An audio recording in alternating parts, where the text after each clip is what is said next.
Hello friends, welcome to study time friends. आज हम पढ़ेंगे विशेषण और उसके चारों भेदों के बारे में। तो फ्रेंड्स, पहले विशेषण की परिभाषा देखते हैं। जो शब्द किसी संज्ञा या सर्वनाम की विशेषता बताते हैं उन्हें विशेषण कहते हैं। यानी कि वो शब्द जो संज्ञा या फिर सर्वनाम की विशेषता बता रहे हैं उन्हें विशेषण कहते हैं। जैसे कि मीठा, काला, लंबा आदि, ये सब जो हैं विशेषण हैं। ये संज्ञा सर्वनाम की विशेषता बताते हैं, इसलिए इन्हें विशेषण कहा जाता है। तो फ्रेंड्स, विशेषण के चार भेद होते हैं। चारों को मैं बहुत अच्छे से आपको बताऊंगी उदाहरण के साथ। तो सबसे पहला विशेषण का जो भेद है वो है गुणवाचक विशेषण। वे शब्द जो संज्ञा या सर्वनाम के गुण, दोष, आकार, स्थान, रंग, काल, दशा, गंध आदि का बोध कराएं गुणवाचक विशेषण कहलाते हैं। यानी कि संज्ञा सर्वनाम के जो भी शब्द संज्ञा या सर्वनाम के गुण, दोष या इनमें से किसी भी चीज़ का बोध करा रहा है तो वो गुणवाचक विशेषण है। जैसे कि फ्रेंड्स, मोहन ईमानदार लड़का है, तो मोहन जो है वो संज्ञा है। ईमानदार, अब इसमें मोहन यानी संज्ञा का गुण बताया गया है कि वो ईमानदार है, इसीलिए ये एक गुणवाचक विशेषण है। मोहन ईमानदार लड़का है। इसी तरीके से वह घर बहुत पुराना है, यानी घर जो है वो बहुत पुराना है, विशेषता बताई जा रही है, इसलिए ये भी गुणवाचक विशेषण है। तो फ्रेंड्स, अब विशेषण का दूसरा भेद है संख्यावाचक विशेषण। वे शब्द जो संज्ञा सर्वनाम की संख्या का बोध कराएं संख्यावाचक विशेषण कहलाते हैं।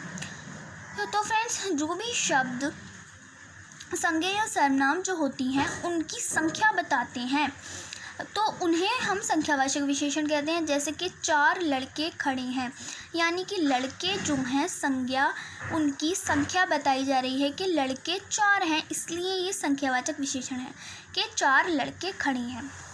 एग्जैक्ट इसमें संख्या बताई गई है। इसी तरीके से 2 केले दे दो, केले कितने हैं? 2 हैं, इसीलिए एग्जैक्ट संख्या बताई गई है। संख्या बता रहे हैं, ये संज्ञा की संख्या बता रहे हैं, इसलिए ये भी एक संख्यावाचक विशेषण है। तो फ्रेंड्स, तीसरा जो विशेषण का तीसरा भेद है परिमाणवाचक विशेषण। वे शब्द जो संज्ञा या सर्वनाम की मापतोल संबंधी विशेषता बताते हैं परिमाणवाचक विशेषण कहलाते हैं। यानी कि वो शब्द जो संज्ञा सर्वनाम की मापतोल से संबंधित बता रहे हैं विशेषता के, वो मापतोल में किस तरीके से उनका बोध करा रहे हैं, तो वो शब्द हमारे परिमाणवाचक विशेषण कहलाते हैं। जैसे कि 4 लीटर दूध कितना लीटर है? 4 लीटर। तो इन्होंने मापतोल संबंधी विशेषता बताई है कि 4 लीटर है दूध। इसी तरीके से ज़्यादा भोजन जो है वो ज़्यादा है, इसीलिए ये परिमाणवाचक विशेषण है क्योंकि इसमें मापतोल बताई गई है संज्ञा सर्वनाम की। तो फ्रेंड्स, अब परिमाणवाचक विशेषण जो हैं उन्हें भी 2 भेदों में बांटा गया है। एक पहला है निश्चित और दूसरा है अनिश्चित। पहला निश्चित देख लेते हैं। तो फ्रेंड्स, जिनसे संज्ञा या सर्वनाम की मापतोल संबंधी निश्चित मात्रा का बोध होता है। तो फ्रेंड्स, ऐसे शब्द जिनसे संज्ञा या सर्वनाम की निश्चित मात्रा का, यानी कि वो मात्रा जो है वो निश्चित होनी चाहिए, उसका बोध अगर करा रहा हो वो शब्द, संज्ञा सर्वनाम की निश्चित मात्रा का बोध हो, तो उसे निश्चित परिमाणवाचक विशेषण कहते हैं। जैसे कि 3 मीटर कपड़ा 3 मीटर है, इसमें निश्चित मात्रा बताई गई है कपड़े की। इसी तरीके से 4 किलो चावल 4 किलो है, इसकी भी निश्चित मात्रा बताई गई है, इसीलिए ये एक निश्चित परिमाणवाचक विशेषण है। तो फ्रेंड्स, बहुत से लोगों को डाउट होता है, कन्फ्यूज़न होती है कि संख्यावाचक और निश्चित परिमाणवाचक में क्या डिफरेंस होता है, क्या अंतर होता है। तो क्योंकि इनमें दोनों में संख्या आती है, जैसे कि संख्यावाचक में मैंने आपको बताया, तो फ्रेंड्स इसमें ये होता है कि इसमें तो सिर्फ संख्या आती है और संख्यावाचक में तो सिर्फ संज्ञा सर्वनाम की संख्या बताई जाती है, संख्या। और इसमें निश्चित परिमाणवाचक में उसके साथ मीटर, किलो, दर्जन ये सब लगा होता है। तो इस तरीके की अगर मात्रा या संख्या बताते हैं तब होता है निश्चित परिमाणवाचक विशेषण। अब फ्रेंड्स, अनिश्चित परिमाणवाचक विशेषण देखते हैं। जिनसे संज्ञा या सर्वनाम शब्दों का निश्चित परिमाण पता ना चले, यानी कि मापतोल तो इसमें भी बताई जा रही है लेकिन अनिश्चित बताई जा रही है, निश्चित परिमाण हमें नहीं बताया जा रहा।